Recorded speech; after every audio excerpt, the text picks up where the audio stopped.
Assalamualaikum warahmatullahi wabarakatuh. Selamat kembali lagi bersama kelompok 6 mata kuliah teori grup dengan dosen pengampu Bapak Dr. Rafiq Zulkarnain MPD.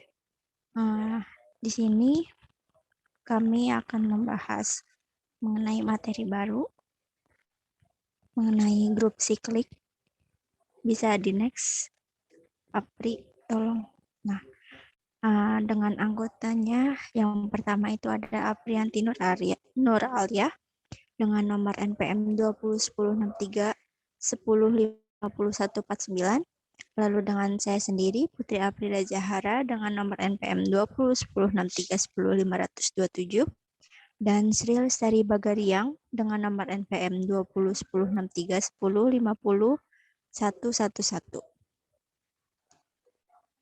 Nah, yang pertama akan dijelaskan oleh saya sendiri.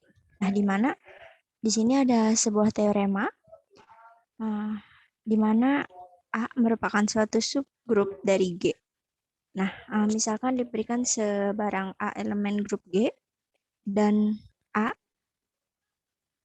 sama dengan AN, di mana N-nya itu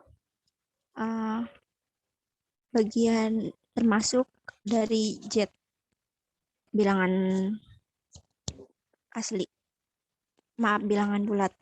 Nah, sedemikian sehingga A kurang dari G.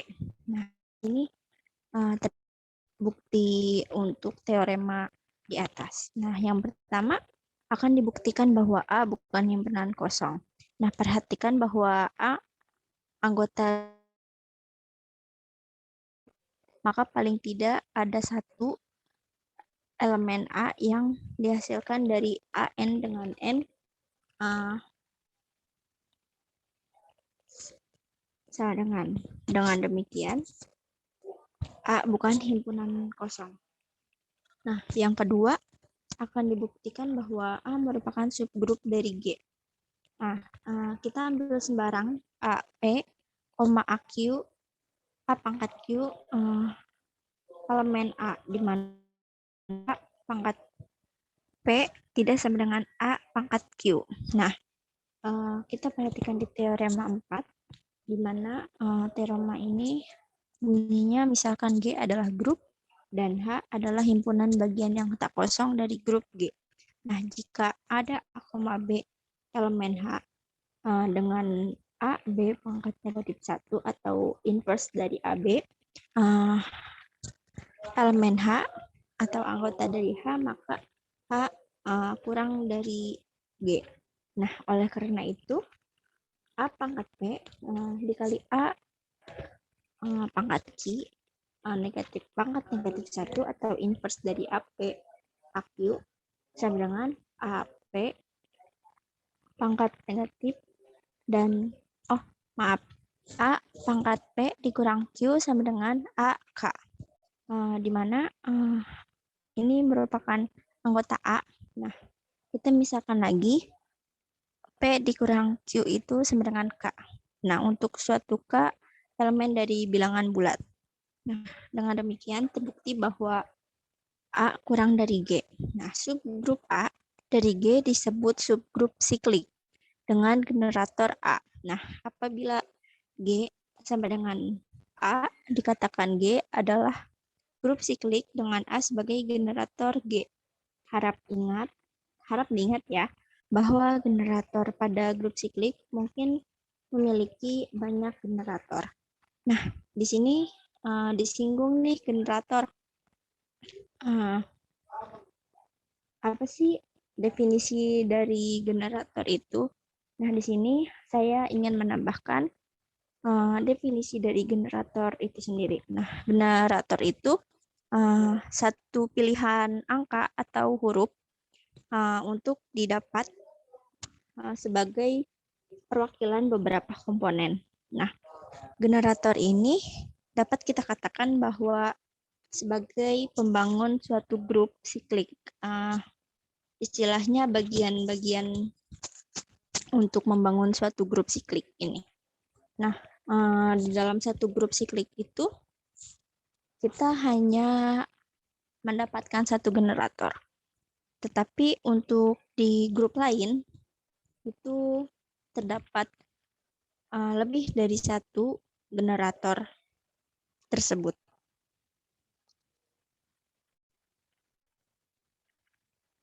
Bisa di next. Nah, untuk materi selanjutnya akan dijelaskan oleh Aprianti. Kepada Aprianti dipersilahkan. Di sini ada definisi 17 yaitu sifat komutatif pada grup. Misalkan A dan B merupakan elemen dari grup G yang berlaku sifat komutatif apabila AB sama dengan BA. Catatan, semua elemen pada grup AB berlaku sifat komutatif.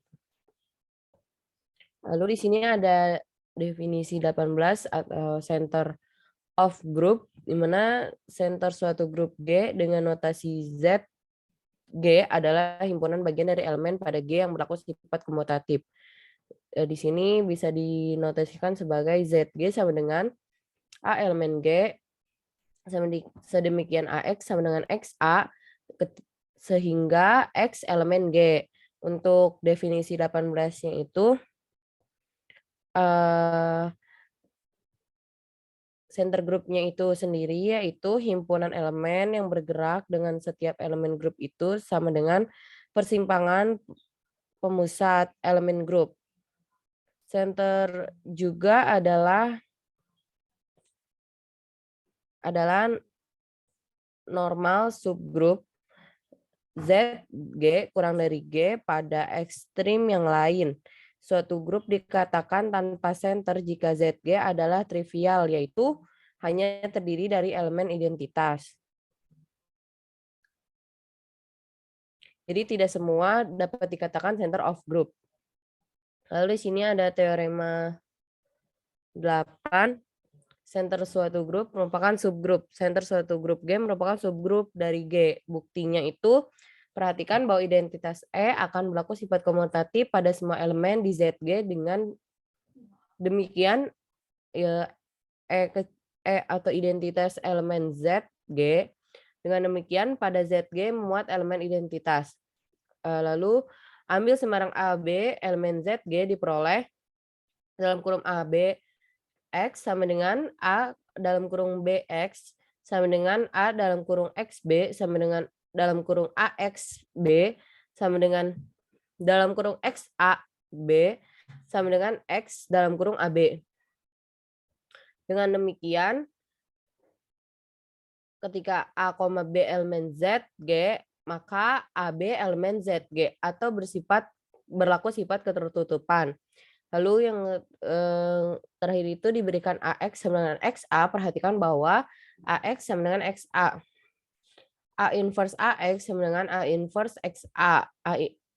A inverse A dalam kurung A inverse AX sama dengan A inverse XA. Identitas X sama dengan A inverse XA. X sama dengan A inverse dalam kurung XA. XA inverse sama dengan A inverse XA, dalam kurung XA, A inverse, lalu akan menjadi XA inverse sama dengan A inverse X, dalam kurung A inverse. Lalu akan menjadi XA inverse sama dengan A inverse X, dalam kurung identitas, karena itu sudah berlaku identitas. Lalu yang terakhir akan menghasilkan X A inverse sama dengan A inverse X. Jadi A inverse itu berlaku sifat komutatif terhadap X. Dengan demikian inverse merupakan elemen dari ZG. Sedemikian A elemen ZG berdasarkan 1, 2, dan 3, maka ZG kurang dari G. Selanjutnya akan dijelaskan oleh rekan saya. Pada seri saya persilakan.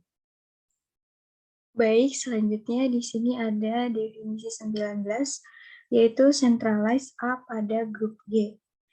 Dimisalkan G adalah suatu grup dan A merupakan elemen pada grup G. Di sini CA merupakan himpunan dari semua elemen pada G yang berlaku sifat komutatif dengan A atau semua anggota G yang komutatif terhadap semua anggota A. di mana hanya himpunan subgrup. Next.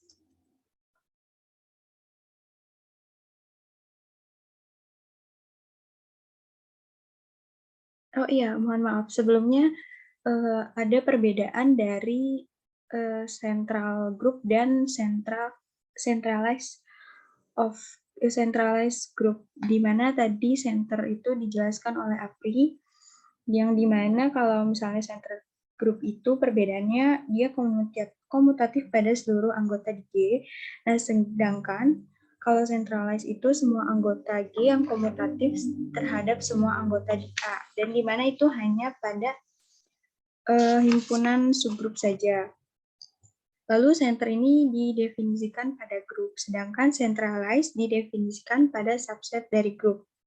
Nah, kita perhatikan bahwa seluruh grup ini adalah bagian dari grup, dengan catatan keduanya ini adalah himpunan elemen dari grup atau himpunan bagian dari grup yang bergerak dari setiap elemen grup. Di sini selanjutnya ada teorema 9, yaitu CA merupakan subgrup. Untuk setiap A elemen grup C, di mana CA merupakan subgrup dari G. Sini ada pembuktiannya. Misalkan E merupakan elemen identitas pada grup G, dan EA sama dengan AE. Untuk setiap A elemen G, maka E elemen CA yang menyebabkan CA tidak sama dengan himpunan tak kosong, tak nol. Kemudian berdasarkan definisi 19 yang centralized, diperoleh CA himpunan bagian dari G. Kita ambil sembarang XY bagian elemen CA, maka XA sama dengan AX dan YA akan sama dengan AY. Kemudian kita perhatikan bahwa XY inverse A sama dengan XY inverse A, dan di sini ditambahkan elemen identitasnya. Selanjutnya, XY inverse dikali A, dan di sini elemen identitasnya diubah menjadi Y kali Y inverse. Selanjutnya, dioperasikan menjadi sifat asosiatif menjadi XY inverse dikali A dikali Y sama dengan XY inverse dikali YA dikali Y. Selanjutnya, X dikali Y inverse dikali Y, dan selanjutnya dikali AY sama dengan X Y inversinya diganti menjadi elemen dan dikali dengan AY. Selanjutnya X dikali A dikali Y inverse. Selanjutnya AX dikali Y inverse. Dan hasil akhirnya adalah A dikali XY inverse. Nah, dengan demikian kita memperoleh XY inverse ini elemen dari CA. Karena untuk setiap AB elemen CA dengan AB inverse elemen CA, maka CA ini kurang dari G. Mungkin saya kembalikan kepada moderator. Baik, terima kasih kepada Aprianti dan Sri untuk pemaparannya. Mungkin hanya cukup sekian pemaparan dari kelompok 6 mengenai grup siklik ini. Jika ada kekeliruan atau kesalahan dalam pengucapan, perkataan, mohon maaf. Kurang lebihnya mohon maaf pula. Terima kasih. Semoga apa yang kita paparkan dapat menambah pengetahuan mengenai grup siklik ini. Baik, saya tutup. Wassalamualaikum warahmatullahi wabarakatuh. Selamat malam.